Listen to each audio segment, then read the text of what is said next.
here in 4 of Malachi. I'm finishing off. This will be the end of the last chapter of Malachi in the Old Testament. Well, I got to finish Numbers I'm doing. Psalms. John will be the end, the Gospel of the New Testament I've gone through. And then Proverbs will be the end. And then I'll just need to do Ecclesiastes, Songs of Solomon, Isaiah, Jeremiah, Lamentations, Ezekiel, Judges, Joshua, 1 Samuel, 2 Samuel, 1 Kings, 2 Kings, 1 Chronicles, 2 Chronicles. Anyhow, I'll take now the last chapter of Malachi 4. It's not much. Surely the day is coming. It's talking about the end. It will burn like a furnace. Talking about the Gehenna fire after 1,000 years. You can read it in Revelation, right? That's the second judgment of all those from Adam to that point who either had a true conversion and they rejected God. They'll be thrown in the lake of fire because Christ not sacrificed for you twice. The pig back to the slop, the dog to the vomit.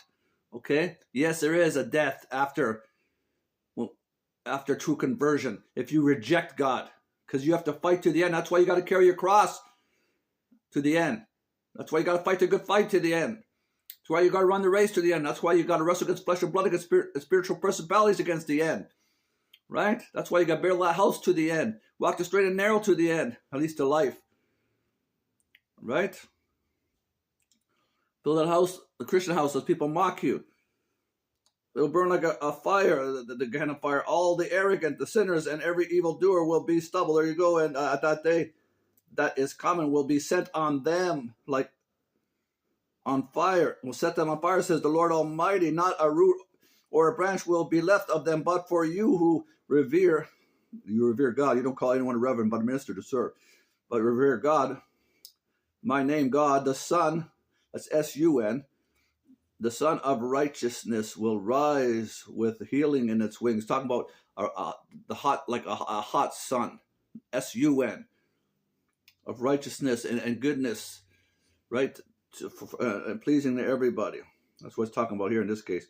And you will go and leap like calves, in the good heat of the day, released from the stall. A metaphor. Then you will trample down the wicked. It says they shall be ashes underneath the feet of the saints.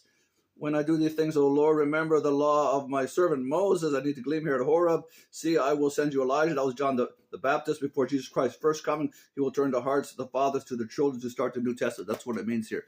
Okay, bye.